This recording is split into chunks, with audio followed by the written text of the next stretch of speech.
Attention, cette vidéo traite de champignons parasites poussant sur des cadavres d'insectes en leur faisant sauter la cervelle. Elle est donc susceptible de choquer les plus sensibles d'entre vous et de vous faire vomir votre repas. Si vous êtes sensible ou en train de manger tout en visionnant cette vidéo, toute l'équipe du Mythomane vous souhaite un agréable visionnage.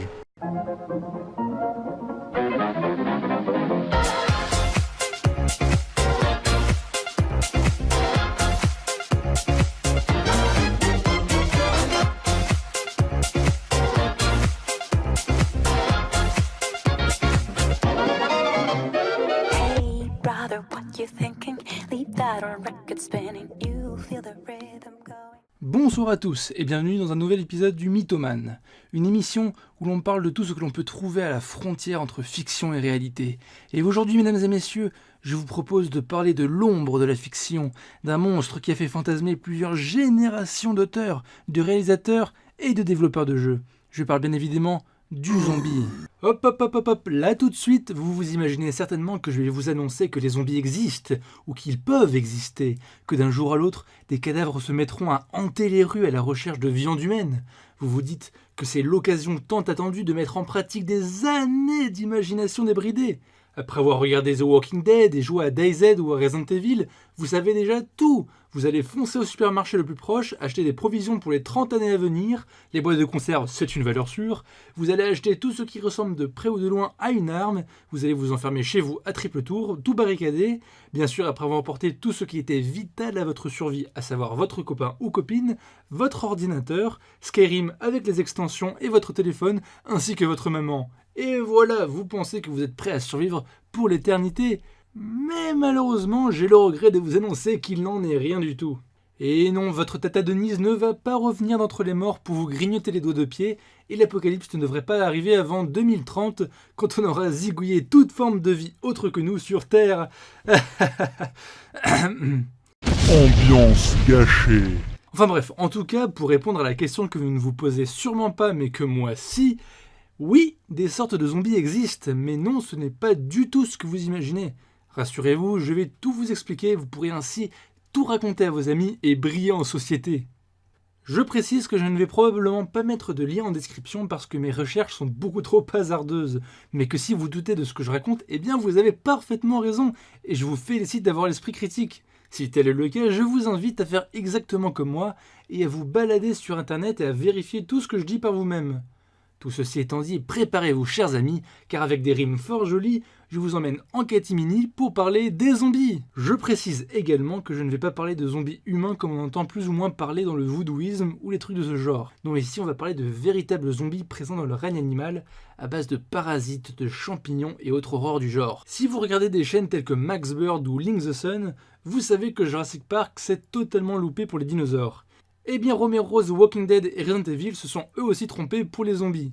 L'œuvre la plus proche que l'on pourrait attendre de réels zombies, ce serait The Last of Us.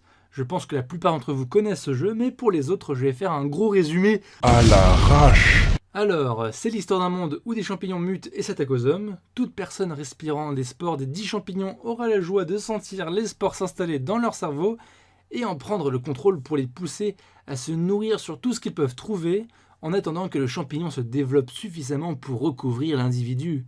Et là où c'est pas top, c'est que des spores c'est invisible à l'œil nu et ça s'envole dans l'air, donc c'est un peu chaud à fuir. Et puis bon, quand je disais se nourrir sur tout ce qu'ils peuvent trouver, forcément dans le jeu ça veut dire toi et tous les autres survivants. En fin de compte, ça donne pas vraiment des zombies car les infectés ne sont pas morts, ils sont juste contrôlés par les champignons.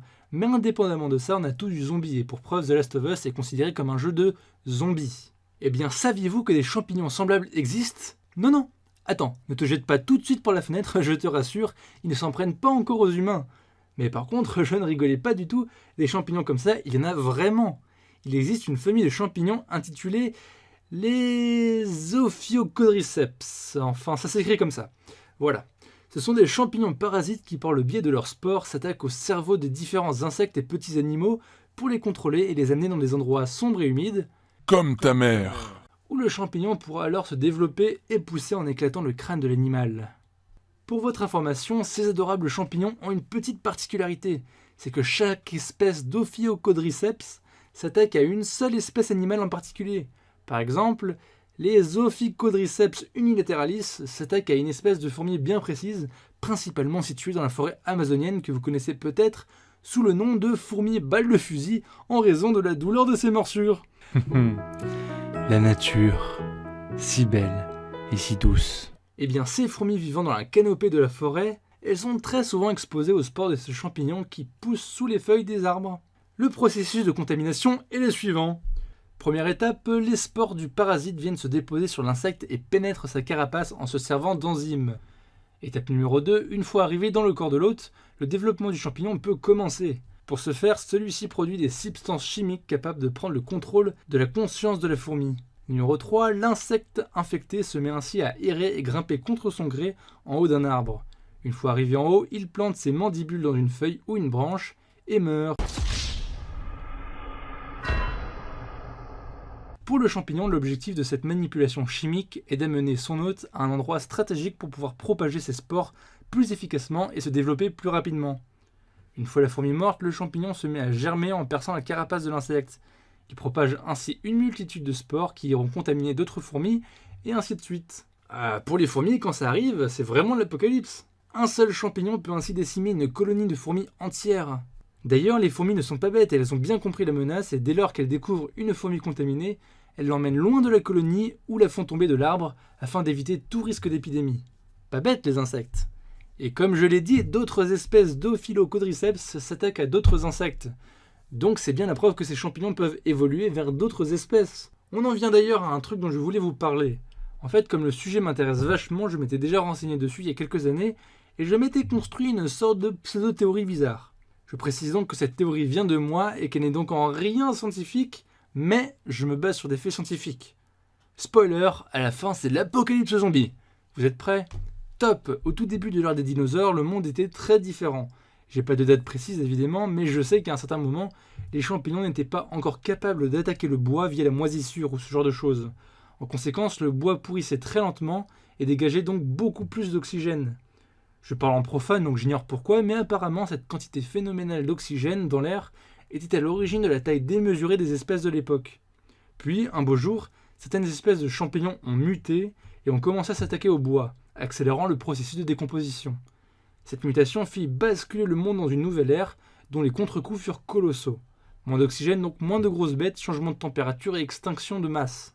Maintenant, ça c'était cadeau, mais ça ne nous intéresse pas pour ma théorie. Ce qui est intéressant en revanche, c'est d'observer que les champignons sont les êtres vivants les plus rapides à muter ou évoluer du règne du vivant. Et comme on vient de le voir dans mon exemple, ça peut être des mutations assez colossales comme celle de s'attaquer aux arbres alors qu'ils ne le faisaient pas avant.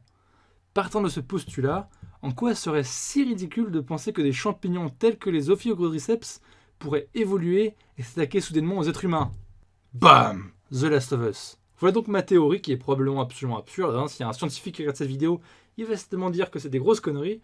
Mais bon, c'est simplement de dire que ça pourrait arriver comme ça. Mais mes recherches pour cette vidéo n'ont fait que confirmer cette théorie. Déjà parce que d'une part, je ne savais pas que ces champignons s'attaquaient à des bêtes plus grosses que des fourmis, et c'est le cas. Et ensuite parce que je ne pensais pas être le seul mec assez chelou pour développer une telle théorie. Mais maintenant je sais que non, vous voyez par vous-même. Ophilochondriceps est le nom scientifique de cette espèce de champignon parasite. Cependant, le nom le plus communément utilisé est tout simplement Codriceps. Maintenant, je vous laisse vous remémorer le nom des champignons parasites dans The Last of Us. Et ouais, tout est lié. Et oui, il est plus que très probable que le concept du jeu The Last of Us soit parti d'un mec qui s'est imaginé l'exacte même théorie que moi. Oh ben, oh, oh ben, oh, oh ben, oh ben alors, oh, oh, oh. Et là, franchement, les mecs, c'est tellement pas le seul exemple de zombies. On aurait pu encore parler des vers parasites, des guêpes parasites, des araignées parasites. Il y a tellement d'exemples de parasites immondes et monstrueux dans le règne du vivant qui sont capables de transformer leur hôte en zombies, et même certains qui parfois peuvent être de notre corps. Bon, ils ne transforment pas nous en zombies, mais quand même, c'est flippant. Cependant, la vidéo est déjà assez longue et je pense que c'est mieux de s'en arrêter là et éventuellement de faire d'autres épisodes si le sujet vous intéresse. N'hésitez pas à me le dire. En tout cas, ce premier épisode du Mythomane est terminé. J'espère qu'il vous a plu. Vu que c'est le premier épisode, je vous invite à me donner votre avis en commentaire. que ce soit des critiques ou des encouragements, c'est toujours bon à prendre, à mettre un j'aime si la vidéo vous a plu et à partager la vidéo pour aider le nouveau projet à se faire connaître. En tout cas, je vous remercie de l'avoir regardé et je vous dis à très bientôt pour une prochaine vidéo. Ciao!